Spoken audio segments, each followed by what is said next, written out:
नमस्कार दोस्तों, मैं आपका दोस्त और होस्ट राजमला और आप हमारे साथ देख रहे हैं न्यूज चैनल द बम्बार। चलिए दोस्तों, चलते हैं दिन भर की राज्य और देश की बड़ी खबरों की ओर। सरदार पटेल जयंती पर अमृत कलश यात्रा। आज विजय चौक पर मेरी माटी मेरा देश अमृत कलश यात्रा का आयोजन किया जा रहा है। कार्यक्रम में देश भर से 7,500 कलश में मिट्टी लेकर अमृत कलश यात्रा दिल्ली पहुंचेगी। यात्रा में शामिल होंगे देश के विभिन्न हिस्सों से पौधे भी लेकर आएंगे। उपराष्ट्रपति बोले, कानूनी मामलों में उलझ तो सड़क पर नहीं उतरे। गुटवाही में कहा, लोग समन मिलते ही प्रदर्शन करते हैं, वो भी अभी न्यायपालिका पर भरोसा। ICMR स्टडी में पता चला कि अचानक मौतों की वजह गड़बड़ी फैलाने की ताक में भारत विरोधी ताकतें। केरल में धमाके के बाद दिल्ली NCR समेत देश भर में अलर्ट। दिल्ली के मुख्यमंत्री अरविंद केजरीवाल को ईडी ने भेजा नोटिस। 2 नवंबर को पूछताछ के लिए बुलाया। PM मोदी ने सरदार पटेल को दी श्रद्धांजलि। केवाडिया में कहा, तुष्टीकरण की राजनीति करने वाले आतंकियों को बचाने रात को अदालतें खुलवाते हैं। PM मोदी ने सोशल मीडिया पर पोस्ट करते हुए लिखा, पूर्व प्रधानमंत्री इंदिरा गांधी की पुण्यतिथि के मौके पर उन्होंने याद कर रहा हूं। इससे पहले कांग्रेस प्रमुख सोनिया गांधी, मल्लिकार्जुन खड़गे, राहुल गांधी और पार्टी के कई अन्य नेताओं ने शक्ति स्थल पर पहुंचकर इंदिरा गांधी की समाधि पर पुष्पांजलि अर्पित की। गुजरात में एकता नगर में सरदार वल्लभ भाई पटेल की जयंती के अवसर पर एक कार्यक्रम को संबोधित करते हुए प्रधानमंत्री नरेंद्र मोदी ने कहा कि आने वाले 25 साल भारत के लिए एक शताब्दी के सबसे महत्वपूर्ण 25 साल हैं। इन 25 वर्ष में हमें समृद्धि बनाना है, विकास बनाना है, विकसित बनाना है। प्रधानमंत्री नरेंद्र मोदी ने कहा कि आप सभी युवाओं का, जाबाजों का ये उत्साह राष्ट्रीय एकता दिवस की बहुत ही बड़ी ताकत है। इस तरह से मेरे सामने लघु भारत का एक स्वरूप दिख रहा है। राज्य अलग है, भाषा अलग है, परंपरा अलग है, लेकिन यहाँ मौजूद हर व्यक्ति एक एकता और मजबूत डोर से बंधा हुआ है। महुआ महित्रा, शशि थरूर, राघव चड्ढा समेत विपक्ष के कई नेताओं ने किया फोन हैंडलिंग का दावा। आईफोन पर आया अलर्ट। विपक्ष पर सरकार की नजर। एप्पल ने पहले ही आईफोन हैकिंग की चेतावनी दी, बाद में कहा इससे हमने कोई अलर्ट नहीं भेजा।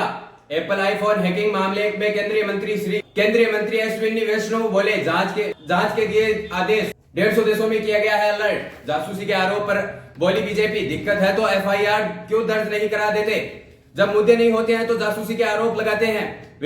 विपक्ष के फोन हैकिंग के आरोप पर केंद्र। जब मुद्दे नहीं होते हैं तो ये जासूसी के आरोप लगाते हैं। विपक्ष के फोन हैकिंग के आरोप पर केंद्र।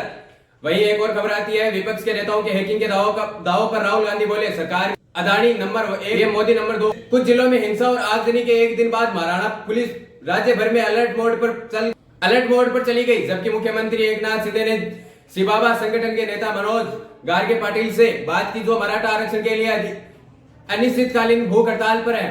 मंगलवार को मराठा आरक्षण को लेकर पुणे मुंबई हाईवे जाम।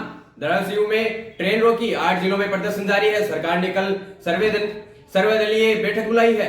वही एक और खबर आती है, चंद्रबाबू नायडू को हाईकोर्ट से बड़ी राहत। कौशल विकास घोटाला मामले में 4 हफ्तों की आंतरिक जमानत। वही एक और खबर आ रही है, राजस्थान चुनाव को लेकर बीजेपी कोर ग्रुप की दिल्ली में बैठक। आज प्रत्याशियों के नाम पर होगी चर्चा संभव। अरविंद केजरीवाल को सम्मन के बाद अब पंजाब तक पहुंची है ईडी। मोहाली में आप MLA पर छापा। वही एक और आ रही है, रिलायंस से चेयरमैन मुकेश अंबानी को तीसरी बार मिली है धमकी। 200 करोड़ रुपए के बाद अब मांगे हैं 400 करोड़ रुपए। बांग्लादेश 23 रन पर बांग्लादेश को तीसरा झटका लगने के बाद संभाली बांग्लादेश टीम। 19 ओवर 85 पर 3 विकेट। वही निफ्टी 50 की बात करें तो गिरावट के बाद बंद हुआ शेयर बाजार। सेंसेक्स निफ्टी दोनों पर गिरावट। मराठा आरक्षण पर देर रात डिप्टी CM की बैठक। 2 सांसदों और 1 विधायक की इस्तीफा दिया। प्रदर्शनकारियों ने 2 विधायकों के घर जलाए।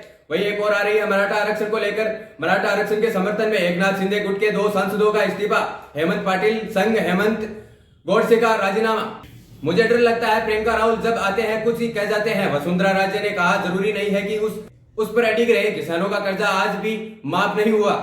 वहीं CM गहलोत के बेटे वैभव गहलोत से ईडी ने पूछताछ की। 16 नवंबर को फिर बुलाया। वहीं एक तरफ राजस्थान बीजेपी का 10 और कांग्रेस का 3 सीटों पर विरोध। चौथी लिस्ट के लिए दोनों पार्टी में फंसा है पेच। CM गहलोत के बेटे वैभव गहलोत से ईडी ने पूछताछ 16 नवंबर को फिर बुलाया। अस्पताल से छुटते ही ईडी की रियासत में ममता के मंत्री ज्योतिप्रिया मलिक देर रात तक हुआ एक्शन। अफगानिस्तान ने श्रीलंका को 7 विकेट से हराया। वर्ल्ड कप 2023 में जीता तीसरा मैच। गाजा में सीज फायर के लिए कहना मतलब इजराइल को हमास के सामने सरेंडर कहने जैसा है। नेतन्याहू की 2 टूक। आपको ये न्यूज कैसी लगी आप हमें कमेंट बॉक्स में जरूर बताना, और ऐसी ही न्यूज आगे देखने के लिए हमारे चैनल द बम्बार्ड को सब्सक्राइब